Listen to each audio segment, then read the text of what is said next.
E aí, vamos direto ao ponto. Boas-vindas a esta nossa explicação de hoje.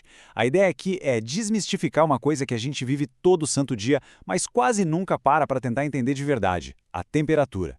Desde a hora que a gente pula da cama e sente aquele ar geladinho de manhã, até a hora de passar aquele café quentinho, a temperatura é quem dita as regras. Mas olha só que loucura, já vou mandar uma constatação fascinante logo de cara.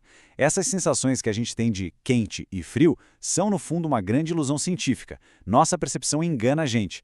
A ciência real por trás disso tudo é muito mais agitada do que parece. E para organizar nossa conversa, a gente dividiu tudo em 5 passos bem diretos. Primeiro, essa ilusão do quente e frio. Segundo, entender o que é a tal da agitação térmica. Terceiro, como a gente mede a temperatura no mundo real. Quarto, as 3 escalas que importam. E para fechar com chave de ouro, o misterioso zero absoluto. Bora lá? Então vamos lá. Ponto 1. A ilusão do quente e frio.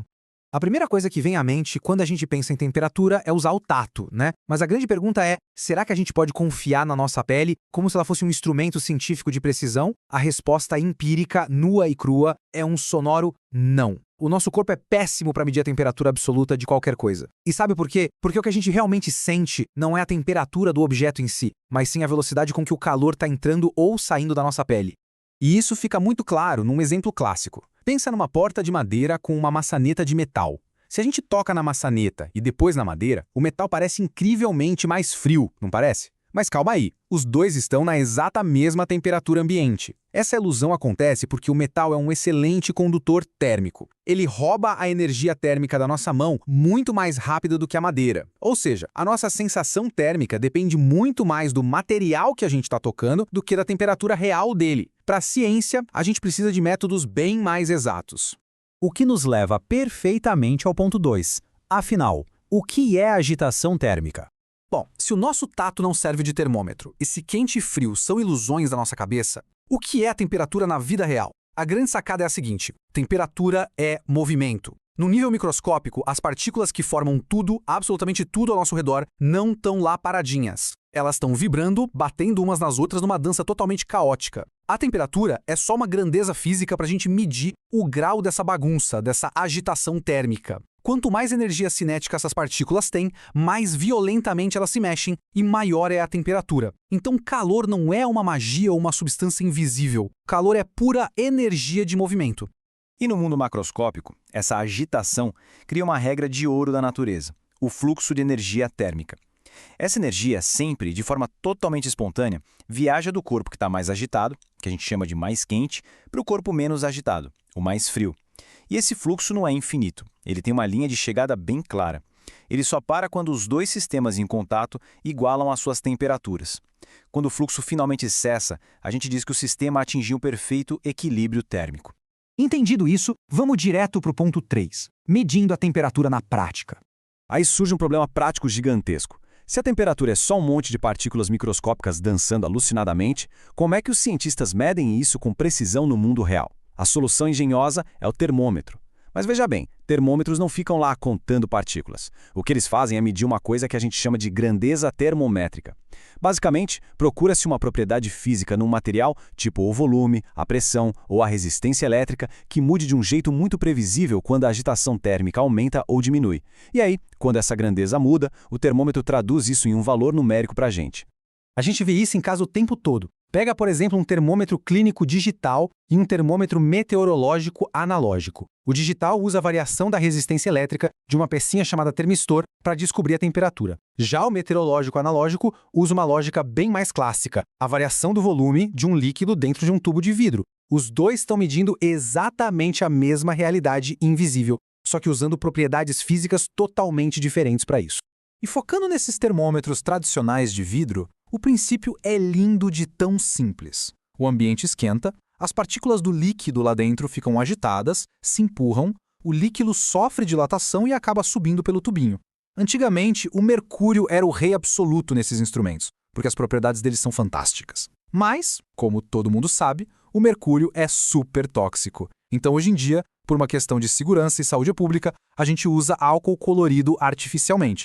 Faz o mesmo trabalho de expansão, só que de um jeito incrivelmente mais seguro.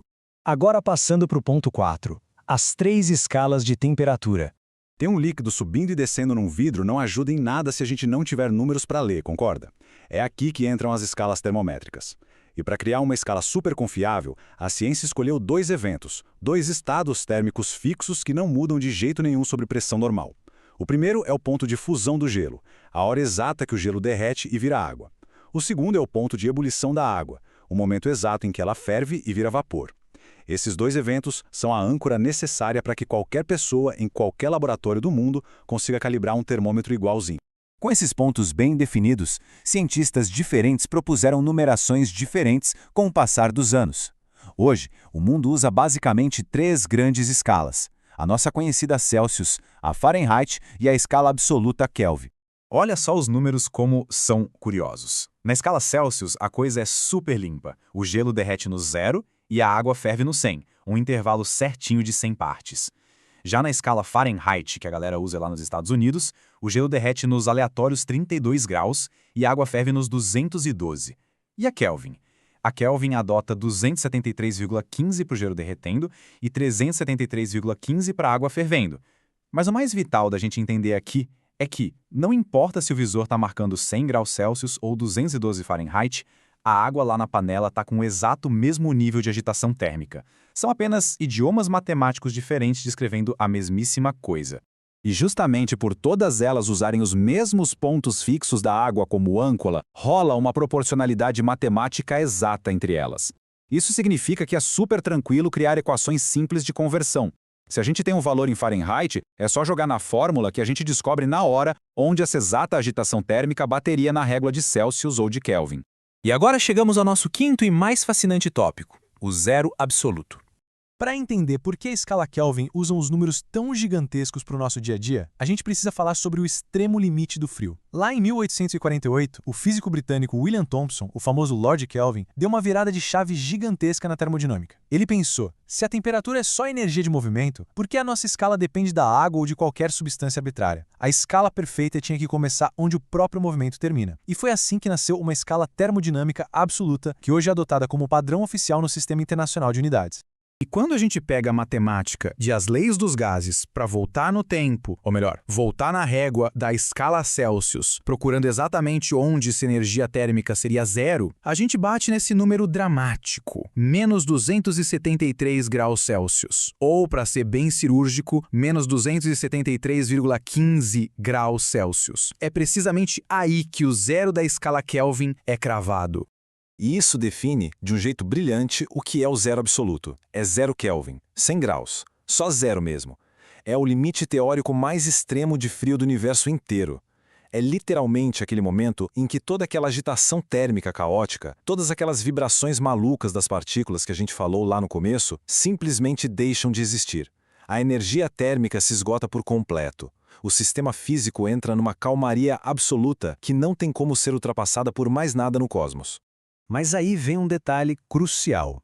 Atingir esse congelamento absoluto num laboratório é, na prática, impossível. A gente tem tecnologias de criogenia super avançadas, lasers de resfriamento que conseguem chegar a bilionésimas de grau acima do zero absoluto. Mas chegar lá, no zero cravado e perfeito, as leis implacáveis da termodinâmica não deixam. É um limite que a própria natureza protege. A gente chega muito perto, mas nunca toca nele. E com essa imobilidade fascinante do zero absoluto na cabeça, a gente encerra nossa análise de hoje. Foi muito bom poder contar com a atenção de todo mundo aí para desbravar essa mecânica térmica da natureza de um jeito diferente. Mas antes da gente encerrar, eu quero deixar uma pulga atrás da orelha. A gente acabou de ver que existe uma parede intransponível de frio, quando as partículas simplesmente param de se mexer. Mas e do outro lado? Se o calor é pura agitação, será que existe um limite máximo de velocidade para essa agitação? Existe, pelo menos na teoria, uma temperatura máxima absoluta que o universo consegue atingir? Pois é, fica aí a reflexão. Continuem sempre com essa curiosidade e a gente se vê numa próxima.